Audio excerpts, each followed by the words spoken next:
How much money does someone actually need for a down payment to buy a home right now? Most people still believe you need 20% down to buy a house.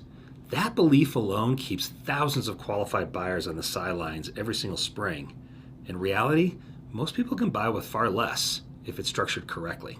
Before we get into the numbers, why is the down payment question so loaded right now, specifically in this spring market?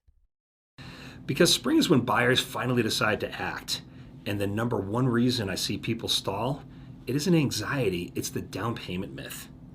You see, they've been told 20% for so long that they're sitting on the sidelines, waiting for prices to move, waiting to hit a number that isn't actually required. Right now, with spring inventory opening up and some sellers still offering concessions, buyers who understand the real options have a genuine window. But they have to get off the sidelines first, and the longer they wait, the more expensive it becomes. So let's clear this up once and for all. Do you actually need 20% down to buy a home? No, you do not. 20% down avoids mortgage insurance, but is absolutely not a requirement to buy a home.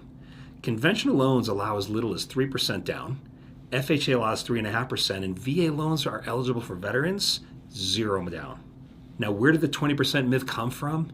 It was actually real decades ago. Back then, most lenders required it, but the mortgage market has changed completely since then, and this idea just never left people's heads. Today, it is a preference in some situations, but not a rule. And for a lot of buyers, especially first-time home buyers, it's actually not even the smartest financial move. So if someone puts down less than 20%, what actually changes about the loan? Primarily, it's mortgage insurance. With less than 20% down on a conventional loan, there's a monthly premium. It protects the lender if the borrower defaults. On FHA, there is a mortgage insurance premium built in regardless of down payment. But here's what most people miss. On a conventional loan, mortgage insurance is not permanent. It falls off automatically once you reach 20% equity. You can even request cancellation earlier. And here's the counterintuitive part. Sometimes putting less down and keeping cash liquid is the smartest financial move.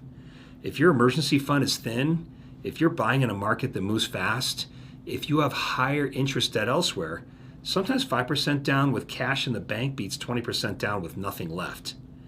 You see, liquidity creates flexibility, and flexibility creates financial strength.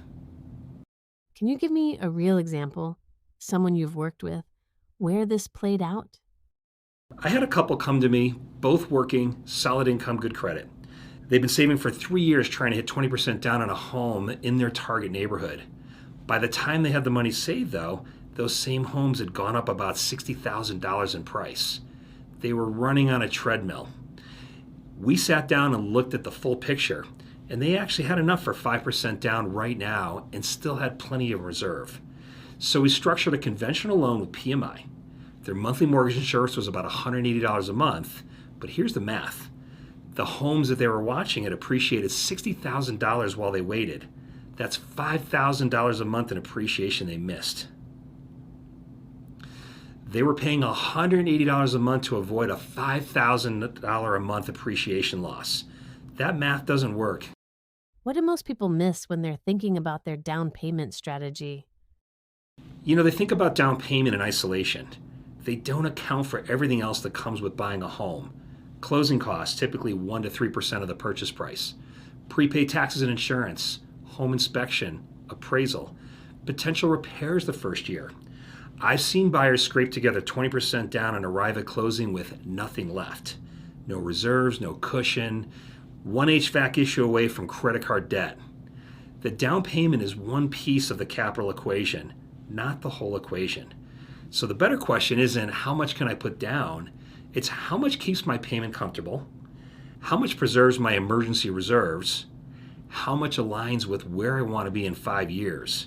That's a strategy question, not a savings account question. What's the single biggest mistake you see buyers make around the down payment decision? Waiting. That's it. Waiting to hit an arbitrary number while the market moves without them. I've had clients who waited 2 years to save 20% down. In those 2 years, the homes they wanted went up 15% in value. Their 20% on a $400,000 home became 20% on a $460,000 home, and they had to keep saving. You can remove mortgage insurance later, but you can't go back and buy at yesterday's price. So waiting feels safe, but it has a real cost, and most buyers never actually calculate it. If someone watching right now wants to get clear on their actual down payment number, what do they do today? Really, three things. First, stop assuming 20% is the target. Get clear on which loan programs you actually qualify for. That number might be 3%, 3.5%, 5% down. Second, map your full capital picture. Down payment plus closing costs plus reserves, not the down payment alone. And third, run the cost of waiting math. What are homes appreciating per year in your target area? And compare that to what you're saving every month. The answer will surprise you. And if they want your help running those numbers personally? Take the 3-minute home quiz on my website. I'll send a personal response based on your specific situation or schedule a consultation directly. We'll look at your full picture, income, credit, savings goals, and build a down payment strategy that actually makes sense for you. Not a generic answer, but one for your situation.